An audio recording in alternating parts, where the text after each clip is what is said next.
ඔයා දන්නවද හද වෙනකම් මං ඔයාට ආදරය කරපු විදිහට මේ ලෝකෙ කිසිම මනුස්සයෙක්ට ආදරය කරලා නෑ.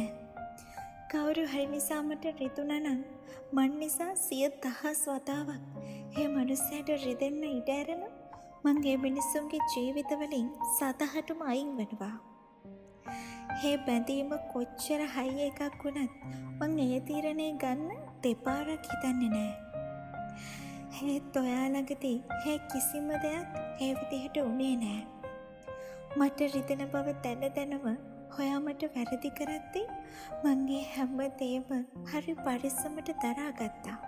දවසින් දවස ඔයා මාව ඔයාගෙන් ඈත් කරනවා කියලා දැනම අන්තිම තත්පරය වෙනකම්ම මං ඔයාව හරි පරිස්සමට ඉවසගත්තා. යන්නම කියලා ගිහිනුත් මං නැති වුණොත් ඔයාට රිදෙයි කියලා ආයෙම ඇවිත් මං ඔයාව හරි හයියෙන් අල්ලගත්තා.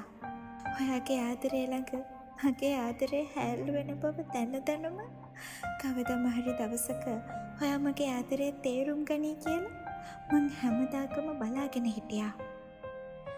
අවසානයේදී මට එක වතාවක් ආදරෙන් කතා කරන්න කියලා ඔයාගෙන් ඉල්ලන තරමටම මං ඔයාගේ ආදරේ ඉස්සරහා අසරණ වුණා.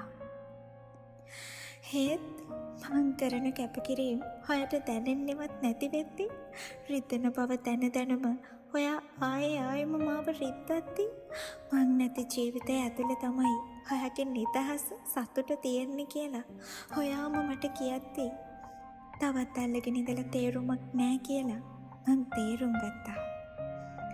ඉතින් අවසානයේදී ඔයා හොයන නිදහස ඔයාට විඳින්න ඉඩ ඇරලා ඔයාගේ ජීවිතෙන් සතහටම නවතින්න මං තීරණය කරා.